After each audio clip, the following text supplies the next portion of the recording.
Everyone, good morning, good afternoon, and good evening everyone. This video is for educational purpose only. Gusto ko i-share kung ano yung mga ginawa ko, how to go from Edmonton to Vancouver to Manila via Philippine Airlines. Kaya itong video na to, sana you can share to anyone who's having flights very sooner. I hope na makatulong ako sa inyo. So, this is for educational purpose only. And sana don't forget to subscribe to my channel. And if you have any questions, you can comment down below. So, here are the steps that I did it. So the first thing that you have to do is to go to the website onehealthpass.com.ph. Then you will have that note. So lagay mo dyan, no. At may warning na sign na ganyan. And makikita nyo po, there's a registration form. You have to fill out the form. Yan, lahat yan kailangan na fill upan. And then ang pinaka-importante dito is yung address kung saan ka magka-quarantine right after yung quarantine hotel. Sa akin, hindi ko nilagay yung permanent address ko.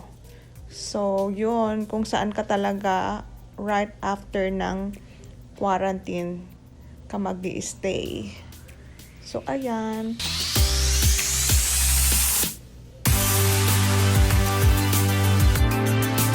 Once you finish this form, meron kayo matatanggap sa email na transaction number, then you're going to enter it. So, kung matapos mo, there will be like that QR code. For less hassle, you have to go to the DoxyCare at magbayad para sa PCR testing that will be done on your 7th day of your quarantine. After nito, may marireceive ka na email from the DoxyCare just to confirm the information na gagawa ka ng swab later on.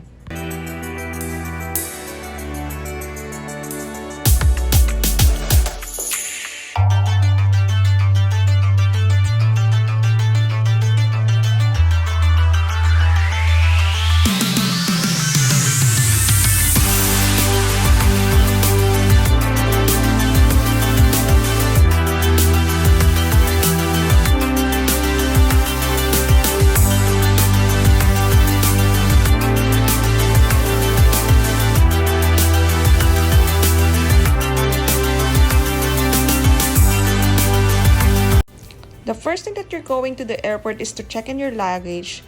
The best deal to check in is to do online 24 hours prior to departure to avoid crowds and to save your time when you'll be at the airport.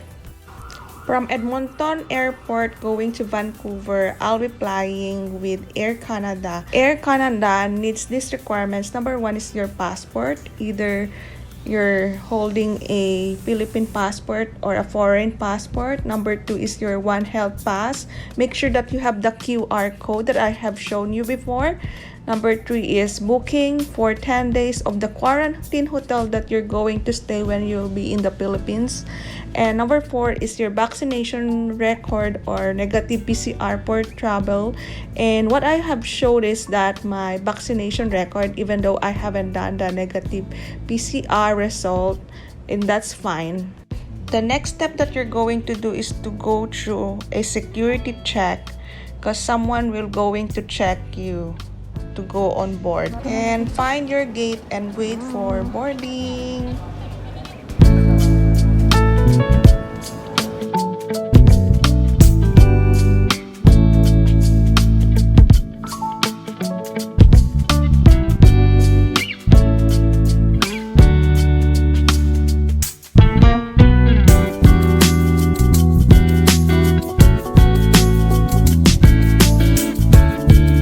It's just like about more than an hour from Edmonton to Vancouver.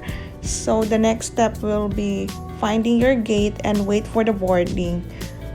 So it's a long journey, isn't it? Vancouver International Airport is a Transport Canada designated for international flights. Unlike in Edmonton, there's no direct flight going to the Philippines, so I have to go to Vancouver International Airport. At this moment, we're looking for our gate and we're waiting for our boarding time. But just to be prepared, we have to have the requirements that it should be needed to be checked in.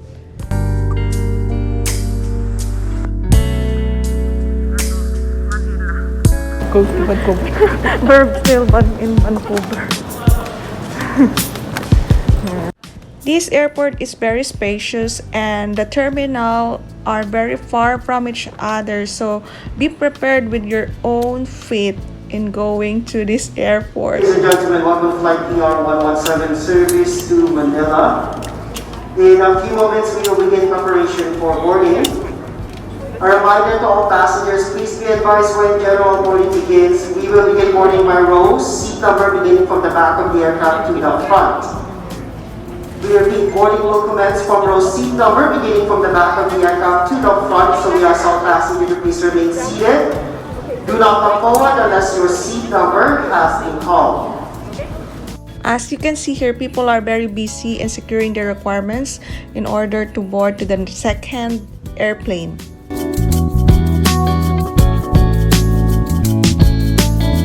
So you don't have to print all the documents that you should have to be printed as emailed by Philippine Airlines. And what they only need here is that yung declaration release and waiver form that it should be filled out. I know that it's not available at PAL when they email it, but once you get here, they will give you another form to sign in with this. As you can see, they will only verify the documents that you have gathered before.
This is inspired by everyone in the country for the safety of everyone in this flight. Before settling down, be sure all carry-on items are securely stowed in the overhead compartment and small heavy items under the seat in front of you. Let us also ensure that all aisles and exit rows are clear of any items. Smoking in the airplane is strictly prohibited. This includes the use or charging of e-cigarettes. Iyan pwede. Also, tampering with, disabling, or destroying laboratory smoke detectors is a serious offense. Please set your mobile and tablet devices to airplane mode.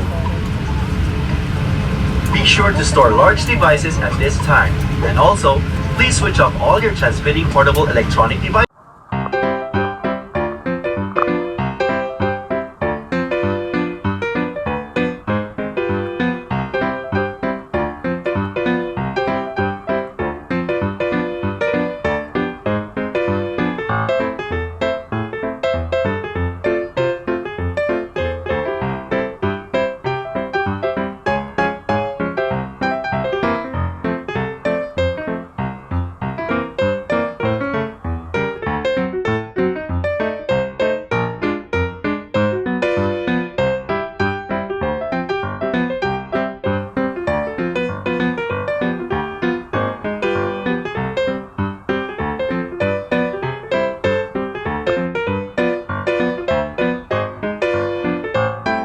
heart of the Filipino. Mabuhay at maraming salamat po.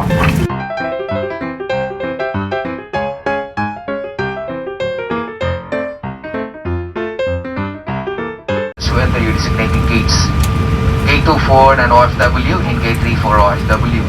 And please be reminded to register the complete and correct information to prevent delays on your subtest result and the release of your quarantine certificates. And also make sure that the one has passed QR code that you presented and verified by the Bureau of Quarantine must be the same QR code that you will present until the final verification by the Philippine Coast Guard. And those who were not able to get the QR code, kindly ask for assistance from the quarantine authorities. But if you have other more questions, please feel free to approach any Coast Guard personnel. Maraming salamat po at magandang umaga. While on the plane, you have to accomplish the form, and these are the Bureau of Customs and the arrival card. On arrival, listen to the briefing conducted by the Philippine Coast Guard. So you will undergo a temperature check. So you have to show them your One Health Pass with a QR code upon deplaning, and you're going to the designated waiting area as they're going to guide you. So there are two categories for the passengers. Either you are non-OFW and OFW. So when you arrive at NAIA, you're going to proceed to the verification booth.